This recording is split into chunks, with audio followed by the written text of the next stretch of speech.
Isa na namang edisyon ng ating programang Tagumpay sa Buhay. Isa na naman pong matagumpay sa buhay ang ating ipipicture sa ngayon. Okay, salamat Sauro at magandang umaga po sa inyong lahat, sa mga viewers ng Bicol TV. At maraming salamat sa pag-imbita sa akin dito sa inyong feature program. Okay po. Ma'am, sino po si Ma'am Arceglipo? Okay, so ako po ay si Arceglipo, pinanganak sa Bulan, Sorsogon, pero lumaki kami dito sa Irusin at dito na rin ako lumaki, nag-aral ng primarya at sekundarya at nung nagkolehiyo ako sa Universidad ng Pilipinas sa Diliman, Wow. no, medyo matagal na rin yung panahon na yon. Ayun, at mayroon po akong isang foundation, yung Integrated Rural Development Foundation. At nagsimula kami ng programa para sa mga maliliit o artisanong mangingisda dito po sa Sorsogon Bay. Ang nais po namin noon ay mabigyan ng kapasidad ang mga mangingisda na halaan ang kanilang mga rekurso sa dagat. So, yun po ay nagpa-training kami, nagsuporta din ng mga pagtatanim ng mga mangrove. Teenager pa lang ako, Correct. nung nag-aaral ako sa Universidad ng Pilipinas. Yun din yung panahon na sisikap, clamor, panawagan ang ating mga mamamayan para sa pagbabago.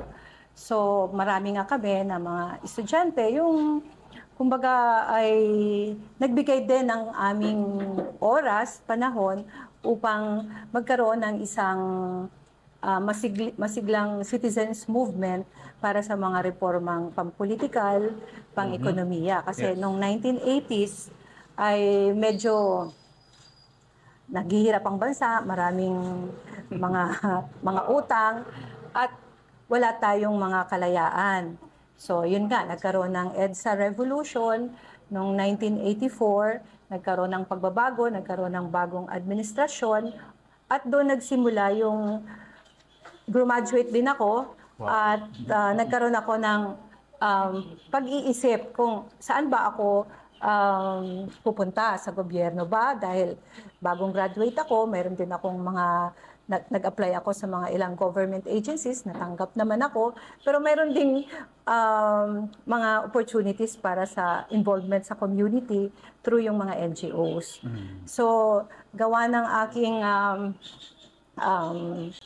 yung pag-iisip ko at paninindigan at the time, sabi ko mas makakatulong kung papasok ako bilang isang NGO worker. So, doon po ako.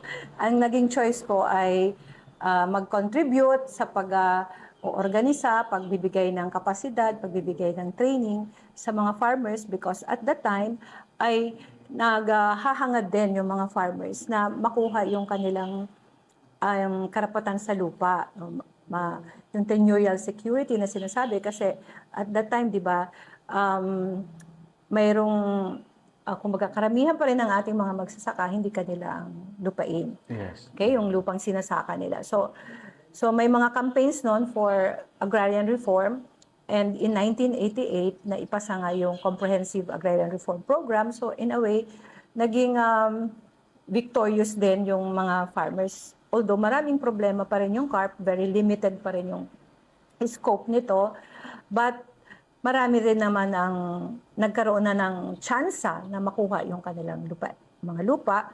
And yung nagtayo na kami noon ng NGO na tutulong para masuportahan yung mga pagsasaka, so suporta sa credit, suporta sa mga training, paano yung sustainable agriculture. So doon nagsimula. IRDF stands for Integrated Rural Development Foundation. At nakikita namin na dapat magkakaugnay ang mga suportang ibibigay sa isang komunidad. Kasi kung credit lamang, okay, nagkaroon sila ng financial assistance para makabili ng mga fertilizers at seeds. Pero may problema pa rin sa ibang aspeto. Tulad halimbawa, ang paraan ng kanilang pagsasaka ay napakalaki ng gastos na kailangan, ang tinatawag na chemical intensive farming. So kailangan din baguhin yung sistema ng pagsasaka, at doon nag-introduce kami ng ano yung kahalagahan ng mga traditional seeds versus yung mga ngayon yung mga iri seeds at saka yung mga iba pang ngayon bago na yung mga hybrid, pero karamihan nun iri. So mayroon ding mga halaga itong mga traditional varieties natin dahil mas kaya nilang tumagal halimbawa sa klima ng isang lugar, mga ganun. So bukod doon, nagbigay din kami ng mga paraan ng pagsaka na sustainable o hindi masyadong nagdedepende sa mga chemical inputs. Okay, isa rin yung problema sa environment. So hindi lang credit, hindi lang sistema ng pagsasaka, pati yung environment, problema din. So kaya integrated. At saka yung access sa education, sa health, ng mga nasa komunidad, kailangan din yon. So nandun pumasok yung concept ng integrated rural development. Yung foundation ninyo, sa totoo lang po, bibihira ang tumatagal ng ganito. Sabi nyo nga, 80s pa ito nagsimula, or 90s? 35 years na kami. 35 years na. Parang ang hirap ma-imagine na talagang may foundation na ganito katagal. Full blast yung aming trabaho sa NGO. So marami kaming mga programa kasi sa ngayon. No? Una yung papalakas ng kapasidad or capacity building ng mga associations at mga cooperatives na naitayo na ng IRDF upang mas sila na ang mga officers, yung mga leaders, sila na ang magpapatakbo ng kanilang asosasyon. Kung sila na marunong na silang mag-facilitate ng mga meetings, magkaroon ng mga plano, magdesisyon, mag-troubleshoot, magpatakbo ng mga negosyo ng kanilang asosasyon o kooperatiba, yun yung sa amin ang empowerment. Kaya meron din kaming programa na tulungan yung mga coconut farmers na mag-organize, self-organize, and then pahusayin yung kanilang pag-supply ng kanilang mga produkto sa mga kumpanya. So may partnership kami sa Mindanao with Franklin Baker. Kumpanya naman nakapartner ng Franklin Baker na kumukuha naman ng produkto kay Franklin Baker. So isang consortium yun na sumusuporta sa mga coconut farmers. Halos mga 5,000 farmers yan na sinusuportahan para magkaroon sila ng mga intercropping, magkaroon ng mga additional sources of income, at mapataas yung whole nut pag dinideliver nila sa Franklin Baker. Sa ngayon ay masasabi natin halos mayroon siyang mga naabot na mga 50,000 na mga farmers, fisher folks all over the Philippines, 450 barangays na organized namin at 50 siguro na mga municipal associations or federations na nabuo namin. At nakikita namin yung pangangailangan na mag-build ng isang, kumbaga yung cooperation among those organized entities. So, more reforms sa economic and socio-political system natin so that yung empowerment hindi lang sa aspeto ng mayroon siyang kita, kundi even dun sa voice, may voice yung mga mamamayan. No? Sa akin naman, wala naman akong talagang balakid na masasabi kong ayaw ko na nito, o Yes. iwanan ko na ito. Doon sa trabaho. Kasi may dumarating din talaga yung panahon, 35 years na kami, may mga panahon na kumbaga kulang din yung pondo at may panahon din na yung pondo namin hindi dumating ng ilang buwan. Pero sa mga panahon na yon, nagpapasalamat ako sa Diyos dahil poong may kapal, dahil yun na nga, kahit may problema sa pondo na pwedeng sabihin namin, huwag na tayong magtuloy, ay dumarating pa rin yung mga oportunidad na ipagpapatuloy pa rin namin yung aming sinimulang programa at ang aming misyon no, may dumarating pa ring mga pondo. So, ibig sabihin, may pansamantala lang yon, may patuloy na naniniwala sa kredibilidad, sa mga nagawa, sa accomplishment ng IRDF, kaya nagtutuloy-tuloy pa rin yung pondo. Sa ngayon, ang IRDF ay nagpapatuloy ng kanyang misyon na to empower marginalized sectors, lalo na po yung ating mga magsasaka, mangingisda, mga kababaihan, mga katutubo, at ngayon mga kabataan.